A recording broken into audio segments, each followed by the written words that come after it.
अस्सलाम वालेकुम रहमतुल्लाहि व बरकातहू। आज मेदक पार्लियामेंट हल्के के उम्मीदवार नीलम मधु साहब सदासीपेट आ रहे हैं।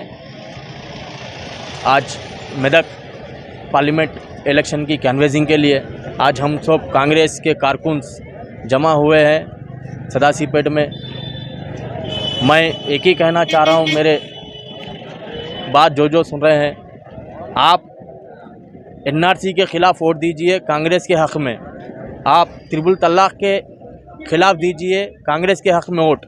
आज हिंदुस्तान को बर्बाद करने वाले का नाम नरेंद्र मोदी है, लिहाजा नरेंद्र मोदी को वोट नहीं देकर हम बीआरएस को देने का मतलब ये है, बीआरएस पार्टी ना सेंटर में है ना ऑल ओवर हिंदुस्तान में ठहरा करे बीआरएस पार्टी से कैंडिडेट।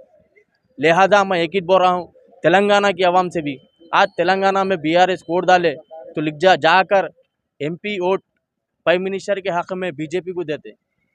लिहाजा टीआरएस के हक़ में वोट नहीं देकर कांग्रेस के हक़ में वोट दीजिए। हाथ के निशान को वोट देकर हम उम्मीद कर रहा हूँ मैं 14 के 14 सीट कांग्रेस जीतती इंशाअल्लाह।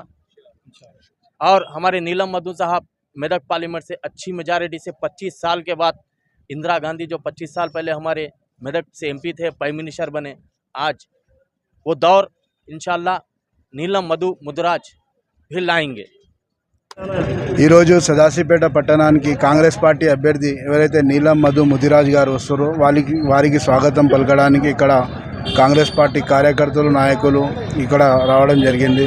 ఈరోజు మెదక్ జిల్లా ప్రజలు ఆలోచించాల్సిన విషయం ఏంటంటే కాంగ్రెస్ పార్టీ అభ్యర్థి నీలం మధుకు ఓటేసి గెలిపించాల్సిందిగా కోరుతున్నాం। అదేవిధంగా బీఆర్ఎస్ పార్టీకి సంబంధించినటువంటి అభ్యర్థి ఎవరైతే ఉన్నారో గతంలో ఆయన చేసినటువంటి వ్యాఖ్యలు ఏవైతే ఉన్నాయో, వరి వేస్తే ఉరి అని చెప్పిన వ్యక్తి ఒకరైతే, ఇంకో వ్యక్తి ఎవరంటే రఘునందన్ రావు బీజేపీ అభ్యర్థి, రైతులు తమ కష్టానికి విలువ ఇచ్చి మద్దతు ధర ఇవ్వాలంటే కార్లు ఎక్కించి చంపించేసినటువంటి పార్టీ అభ్యర్థి ఒకరు।